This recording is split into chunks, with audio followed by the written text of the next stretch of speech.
Meşə məktəbində ikinci həftəm.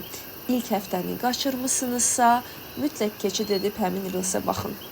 Xatırlatma edim ki, hal-hazırda Porto Riko'da yaşayıram və Meşə məktəbində kimya müəllimi olaraq fəaliyyət göstərirəm.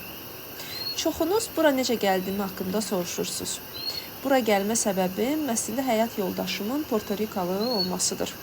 Yəni, bəzilərinizin dediyi kimi ölkəmdən qaçmamışam və ya bezməmişəm. Mən ölkəmdə olanda da dəyər verilən şəxslərdən olmuşam və hal-hazırda da yaratdığım məzmunlar, proqramlar və təlimlər sayəsində hələ də ölkəmin dəyərli müəllimlərindənəm.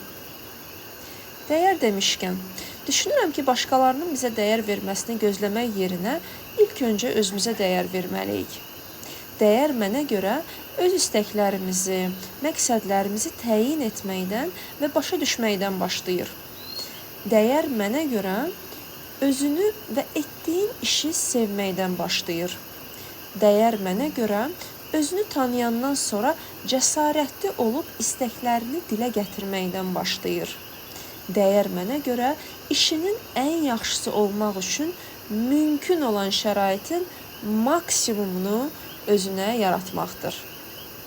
Sən dəyərini bildikdən sonra ətrafdakıların bunu görməməsi mümkün deyil. Bəs sənin üçün dəyərli olmaq nə deməkdir, gözəl insan?